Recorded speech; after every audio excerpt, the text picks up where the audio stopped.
我跟海文娜认识的时候，其实海文娜当时还在上学，那个时候其实海文娜在基尔的这个中国留学生圈子里面其实很著名，因为她经常参加我们中国留学生的聚会。当时我还跟我前女友在一起呢，所以说我们跟很多的中国留学生都认识她。特别是我跟他的老师关系特别好，他教汉语的老师，然后我们都很熟，他经常到我们家去玩，我们也经常到他家去玩。这一来二去，后来海文娜慢慢的，就是我跟我前女友后来也没在一起了，然后我感觉我们两个人还是挺好玩的，这后来就在一起，而且他对汉语对中国，因为说实话，当时追海文娜或者是喜欢海文娜的人可不止我一个，是一堆中国人在那排着队的。为什么选上你了呢？你别看我现在这样啊，我当时的时候就是二十岁出头的时候，还是形象上还是觉得能够拿得住的，身高形象这块儿。其实这个我后来问过海文娜，因素很大，但是后来生活在一起了以后，因为我身高在那些留学生里边是最高的，1.85米，1.86，他1.85，然后这个身高海文娜也很高，对，他对这个事儿还是比较在意的。然后后来又是我德语也是最好的那些学生里面，因为大部分学生，这个其实是硕士以上的很多都是英语项目上不会说德语的，但是我自己是学了一些德语的，我自己还是自学的。这个就是现在这么说像是自吹自擂了，但是当时这个环境里面，就是其实因为我前女友也是德国人我前女友也是德国人，所以说我比较了解他，就是说他们可能交流上的一些特点。然后我们那些中国的同学其实都没有跟德国女生相处过，所以说我当时就是跟她相处的时候就比较容易，就是我们都觉得都很容易。我也不是没跟中国女生谈恋爱，因为这个，后来都不是特别的愉快。至少我跟德国女生这个感情分手的时候还是都是比较愉快的，就是双方都是觉得确实没有什么感觉了，然后而且觉得好多东西太困难了，然后怎样。海文娜也都认识他们，其实后来。我们这种分手的后来也是朋友，说实话，这个交流啊什么，甚至我还有一个同学，他现在在的单位是德国的那个气候顾问的这个整个的智囊团队什么的，但是他年龄比我大很多。他说我反而觉得跟德国女生比，反正至少是我经历的那几个中国女生要轻松的多，很多东西轻松的多。反而我就觉得海文娜，我觉得挺好的，然后就两个人相处了，然后这个那个后来的时候我们就结婚嘛，结婚也是在中国结的婚，其实就是这个拿的这个结婚证是在中国拿的，然后他父母也很认识我们，他父母非常喜欢这个，就是我们这些中国的学生到他们家去玩。就他父母完全支持你们的婚姻，对吧？是这样，他父母支持我们的婚姻，但是他妈非常不希望海文娜到中国来，因为离他女儿太远了。对，他们非常不喜欢这个样子。所以说呢，但是我自己的职业规划、事业规划，我爸妈不希望我到德国去。对，所以说而且作为你事业肯定在中国更好，对，更有发展前途。我当时我就问我丈母娘，现在这个情况是海文娜她不赚钱，你让我在这里，我只能做万年的博后，还不一定说是这个东西我愿意做，而且我自己在德国的这个成长，你也是德国生活的，你知道这个天花板在哪儿？是我自己的时候，我就已经感觉到我的天花板在哪儿了。我的同事们。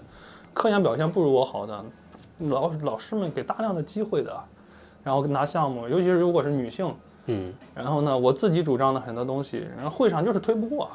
你回来肯定是绝对正确的对，所以说我就跟我丈母娘说这事，她是理解不了的，说你自己很优秀，为什么拿不到这些东西，还是你做的不好？我说也不是，这有的时候。你说我已经很了解德国了，说实话，我跟德国人都一起生活，但问题是我是知道这里面的，就是换作是我是德国人，我也未必能够做到，就是我们希望的那样公正，这个样子，这个东西咱也不能强迫人家德国人就改变他们对自己人的那种亲近感，这个东西是要多一份这种同理心，有的时候我觉得不合适，我们就回国嘛，就是我回国照国内的教职，我找了很多，基本上都给我了，然后最后我到海洋大学来，我就跟海洋大说一起来中国嘛，海洋大就是。他妈虽然不愿意，海文娜最后还是又吵又闹的，反正就跟着我回来了。现在他老两口反正是有的时候也不是特别高兴啊，觉得。但是我觉得，但他们经常可以过来呀，为什么他们不过来？他们这个父母是有点受这个西方媒体的毒害的，而且他们家的这个政治关系上也是比较亲美的。既然毒害，然后呢，我自己的女儿又在中国，那如果是我真的爱我的女儿，我会毫不犹豫的就来中国看看，这样才能消除他们的误解吧。这是我认为啊。我也是，我其实也是这么认为的。以前的时候也提过这些东西，但就是老两口至今只来过中国一次，而且都是走马观花的在游轮上看一看。我能说服他们吗？我是这么觉得的哈，他们认为，就是我觉得我做的不好的一件事，为什么我现在很认同海文娜的说法，就是从我们的家庭经历里面，我跟我的老丈人在这个中国的这个现实问题上，我跟海文娜跟他们吵过架啊，但是我发现这个吵架以后没有带来任何的帮助。为什么呢？因为你说咱们自己在家里面跟父母吵架，你对一些社会问题有自己的看法，我有我的看法，两代人之间的看法。他上一代人会妥协吗？他会不说，他知道这个问题不好不说，为了家庭的团结不说，但是你改变不了他。就是那一代人，60年代人出生的人和90年代人出生的人对特定社会问题的看法，你是无法让他，你比如说让你这代人喜欢上海文娜这个时候的音乐，或者是喜欢上他现在这个动漫作品，或者是觉得那个 TikTok， 这个东西是很难说服的，所以说它成了你身份的一部分，成了你尊严的一部分。但至少可以眼见为实啊，来中国看看你们俩是怎么样。我们一直在实际生活的，我们一直在邀请他们，可是老两口有时间的话，他们就会去别的地方旅游，不会来。就是说明他对海文娜重视不够嘛？很重视，但是为什么会那么排斥？这点我真的不理解啊。你别光说你不理解了，我也不理解。我就是德国的中产阶级，海文娜的家庭出身是比较好的。德国的中产阶级一旦就是他父亲可能还投入过一些人权运动，在历史上一旦他们自己对自己的这种在政治光谱的位置定了位了以后，再去让他去做一些纠正，或者是对他过去的信仰有打击的行为，相当于否定他过去了。对，他这个是需要很大的勇气的，尤其他父亲主要做这个人权方面的律师，这方面的维护工作，然后这一块儿，反正我觉得假以耐心吧，反正还是他们这次到，说实话啊，我们觉得开放了口岸，让外国人来以后感受会很好。但是呢，他们同时去了台北，去了日本，去了首尔，去了香港，去了上海。他们仍然觉得中国是体验最差的。没说体验最差的，那就是他们到了上海以后就感冒了。然后呢，就买了一堆糖果，觉得很现代化，怎么样？但是他们依然觉得在日本玩得更开心。这也是为什么海文娜就是通过他的家庭经历，有的时候他在中国的互联网上说，他不主张跟外国人吵这个架，这个东西因为没有任何的意义。因为你改变不了他们，然后呢，他们也有的人是愿意改变，这个愿意改变不是因为他不知道中国的信息怎么样，而是因为他这个人本身是一个没有把自己限定在一个认知框架内的，他愿意，他能够就是适应，所以说他会去做这方面改变。你不论跟他说中国议题也好，任何世界上的各种议题，他们都会欣然接受，然后改变自己。但是这个社会上就有一些那些人，他们一旦形成了自己的认知，他们就是不会去改变的。其实咱说实话，我父母对于一些问题，包括对中国的看法，跟我也不一样。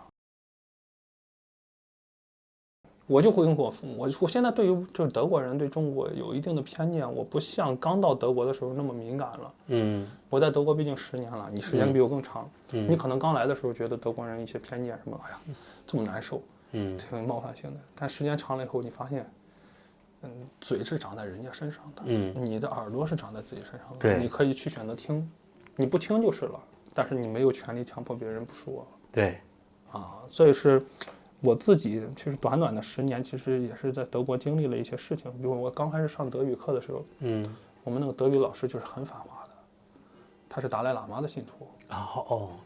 他已经反华到什么程度了？他上课的时候故意霸凌我。就是我们那个 Lektorat，就是所有的学生一起上德语。我是唯一的中国学生，我周围有日本学生，有那个韩国学生，有印度学生，他就会经常用英语挑起一些政治问题。他就故意羞辱中国。然后中国这段时间什么哪里有了什么人权问题了，怎么着？然后当时还没有香港呢，当时提的是什么事？就是西藏的事，主要是提西藏的事。我这个人刚到德国去的时候，我对政治这些东西，国际政治这些一点都不感兴趣。我一点都不感兴趣，我就是到那边去，我想拿个学位啊，在那边找个工作啊，然后这个改变一下自己的人生啊，开展眼界，就是这么个想法去的。但是我在那儿去的这个第一年，博士的第一年，我就遭到了这种羞辱。然后这种羞辱是什么羞辱？他还不是说你置身事外不听就是了，他上课的时候不提问你，他冷暴力，他冷暴力，他就是冷暴力，然后把所有的学生都提问一遍，然后呢，举例子的时候就举中国的，就举中国的事儿，然后你们怎么样了？他就问我，Elias， 这是我的名字，Elias， 大家都这么认为，你为什么不这么认为？我当时就觉得我自己嘴好笨啊，我当时的知识好匮乏呀，我什么都不知道。然后我当时对达赖喇嘛那个这里边这些事儿到底是啥，我自己其实我模棱两可知道，好像咱们有什么说法，他是个后来叛逃了，怎么样，但是具体细节，他在西方的尤其后来的活动，我只知道他后来获了个诺贝尔奖。然后后来具体他做了个什么东西，我也不知道。而且，说实话，这些东西在国内我们不讲。对，你不讲的话，导致的一个后果是什么？就是我们在这方面的知识储备和这方面的议题沟通能力是很弱的。是的，非常非常弱。而西方其实攻击我们的时候、骂我们的时候，其实就是敏感议题，非敏感议题人家是不碰的。而且呢，咱就说实话，我们也不是那个历史的亲历者，有的时候我这将近90后了，这种问题，所以但是我当时就感觉到，这个人格羞辱很重。我当时找学校去投诉，我说这个人上课不好好上课，我来学德语的，整天给我在这讲政治。但那个德语的那个系主任他就不信。他说这个老师是我们很好的老师。我说那我下回上课录音，你看，我跟你对峙。录音你是不允许的。他说你要录音的话，我就报警。我说我放着德国的学位我不要了，我放到 YouTube 上。然后我就要揭露你们，公然鼓吹这个 xenophobia。然后这个东西，我还知道这个仇华这个概念 xenophobia。然后他说，孩子你不要这样。这样吧，我帮你换个老师。后来他就把这个问题解决了，我换了个老师。但是那个老师就是这个很偏见的这个老师。在我们我现在也做老师的，在任何的师德的这个层面上是绝对不允许的。就是我们包括进行思想政治教育，也是有学校的这个教育大纲，学校的这个国家教育部给的，我们这个思政工作上要怎么做。作为老师是不能够有政治倾向的。你可以，就是说你没有宗教倾向，没有政治倾向，应该是这样吧？对的，在德国的时候，就是他们有的时候。咱不知道他们是不是有意的哈。这个人，我估计的，因为我遇到这么多老师，也就是遇到这么个奇葩。对，有些奇葩。但是这个事儿对我的触动很大。我发现我如果这方面的知识没有的话，连保护自己的尊严的能力都没有。然后自那以后，我有事没事了，我就开始补这些历史知识。但是我补的时候，因为我自己的英语水平已经比较很好了，对。所以说我就从来没有看过中文。关于这方面的资料是怎么回事，我就看英文里面他们讲这些故事是怎么讲的，然后我再去找中文里面。但是我发现比较让我震惊的事情是，其实在英文的学术环境里面，对中国的很多的历史的这个讲法是很不一样的。有些不能说没有道理，说实话，有些时候不能说没有道理。但是你像我与很多中国网民不能产生共情。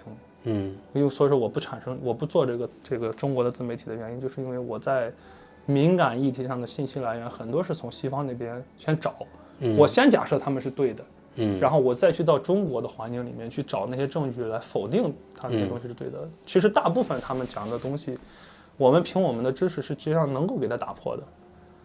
但是如果说反过来哈，我如果是在中国接受中国的一些我们对于这些敏感议题的一些知识，你首先可能找不到，再一个就是互相说。人与人之间，老辈上的人之间传，但是个体的经验能代表全部吗？科学上也不合理。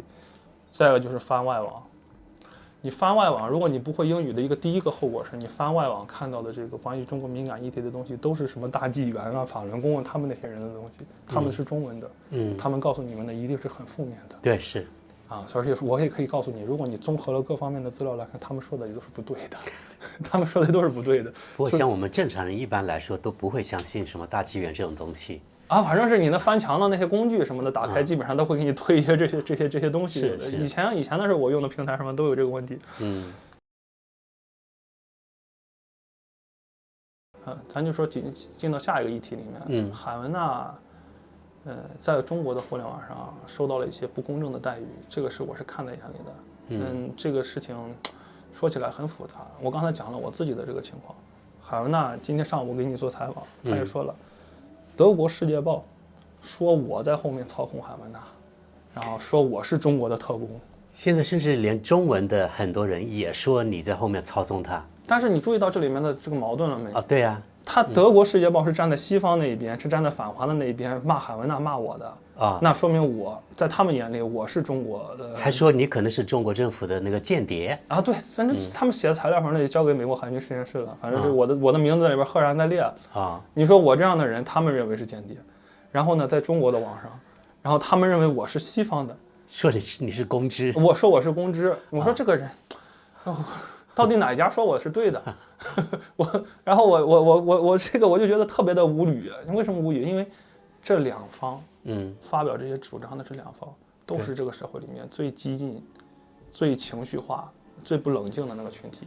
因为我既不是公知，也不是中国的特务，我就是一个普通人而已。咱就说实话，一个学者，就是干这份研究、干教育工作的这个东西。哪有那么？说实话，在中国的这个社会里面，我说句客观的话，我没见到那么多公知。我见到的大部分在网上看公知的人，是因为他们要打压意见。我见到的他们说的公知，大部分是想说，他在这个拥护，至少表面上站出来维护中国的这个东西，没有我那么激进，没有我那么极端。所以说，我认为他不够。所以说我就要骂他是公知，这样的话大家才会觉得我是爱国者。我的道德高度是高的，所以说才会给我攒流量、攒人气。那段时间骂海文娜那帮人赚了好几万块钱，光骂海文娜点流量、点赞，但实际上呢，后边的后果是什么？你知道吗？为首的几个账号全都给封了啊，因为我们也投诉的。而且海文娜是对华友好人士，在政治上你打他是政治上不能容忍的。这些人很多人他看不懂。这个东西你说我们投诉，我们也肯定知道这个法律过程流程是什么样子的。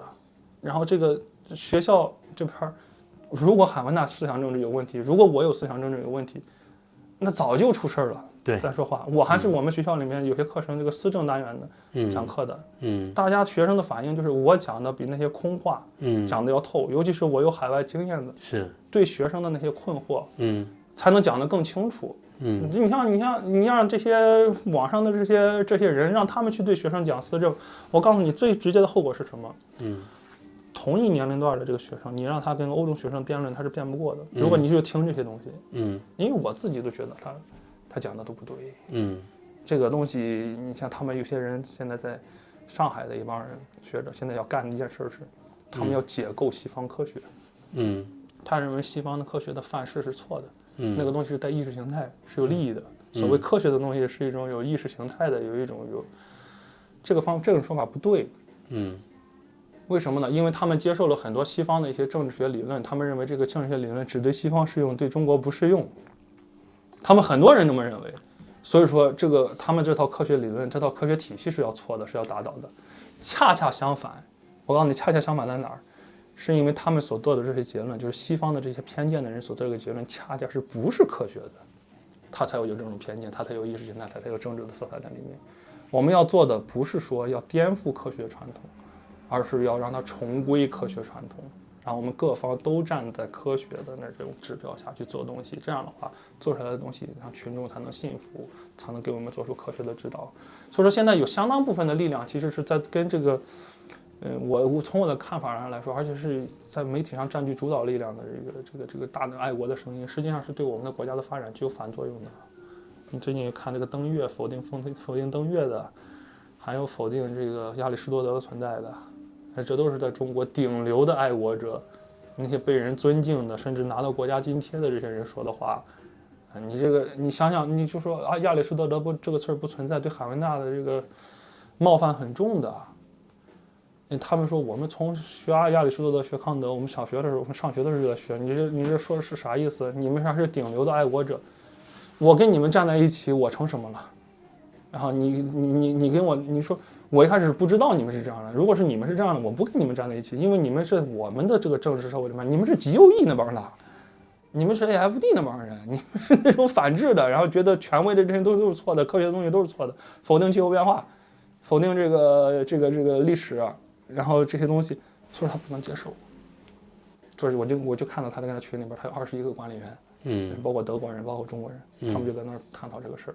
他说，有几次海文娜在网上发起舆情的原因，都是因为他从他的角度上觉得中国社会的这种思潮是不正确的。然后呢，我们可以接受包括我们整个所有人接受这个网友说你们这个行为不好，说话被人有歧义抓住了怎么着，这种批判我们觉得来的越多越好。对于我来说，对于海文娜的团队，对于海文娜本人来说都是教育。但是我们不希望看到这个东西影响到海文娜的这个身心健康。我说实话，你说海文娜那边，他那段时间都得吃药。海文娜那2个多星期天天晚上得吃药啊，那么严重啊？已经很严重了。都是因为为什么？就是这个，因为我不看海文娜的微博，有的时候我不知道我没有微博。海文娜，我们进行身份认证的时候需要绑定一个身份证号，那个身份证号用的是我的，他说用了他了，我的就不能开了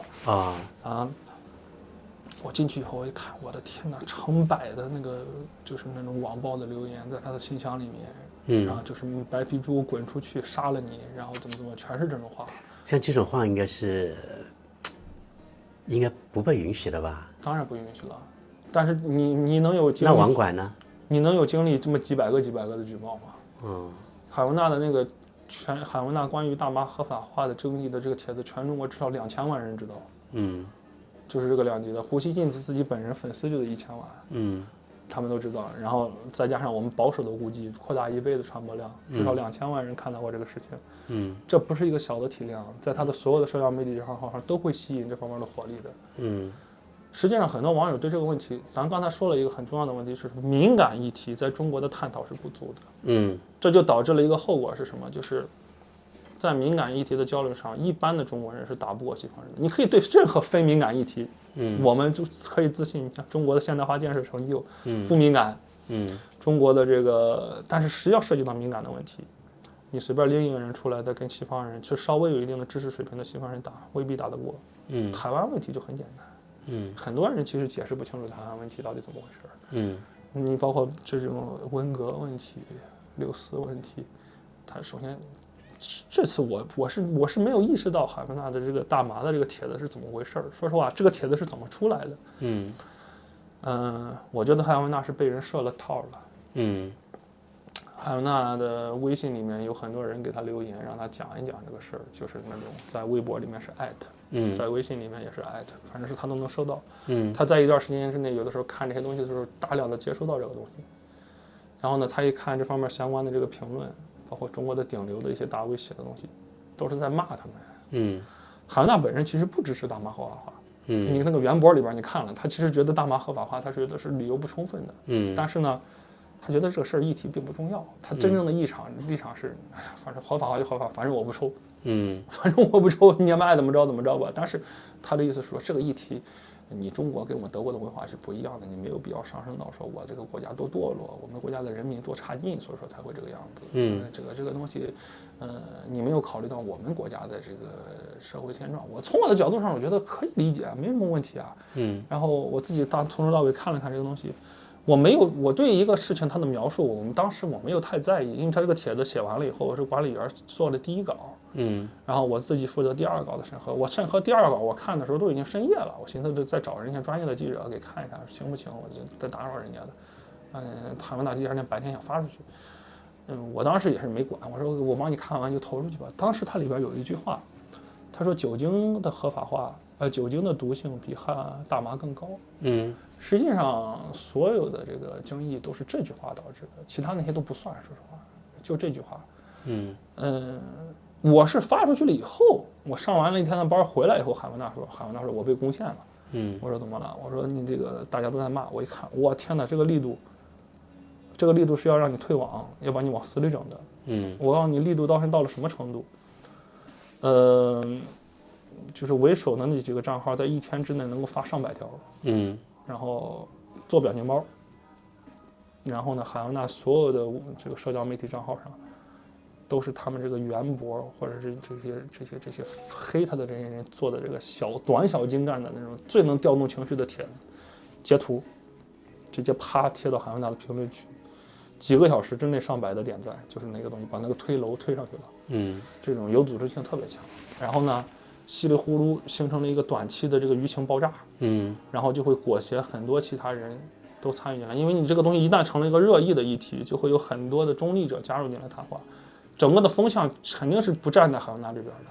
对，所以说都会进来踩一脚，以至于什么样的人都进来，这个说的也越来越离谱。本来海文纳这个文章的这个主旨是在讲为什么在德国这个东西合法化了，他本来是想解释这个一个现象，没有从头到尾一直在写支持中国大妈的这个政策，支持中国的禁毒政策，从头到尾几乎段段都有这方面描述。但是这些黑他的人专门断章取义，把那些海文纳维护中国政府的这个政策的东西全都给去掉了，就留了那么一段话，说大麻酒精比大麻毒性更高，所以说现在黑他的方向就是一开始从了海文纳讲德国的事情，全都最后传成了海文纳要在中国推行毒品合法化。对，仅仅现在变成这样，对，仅仅是3-5千字里面的，可能就那一句话，就那3-5千字中的一句话就会被解读成这个样子。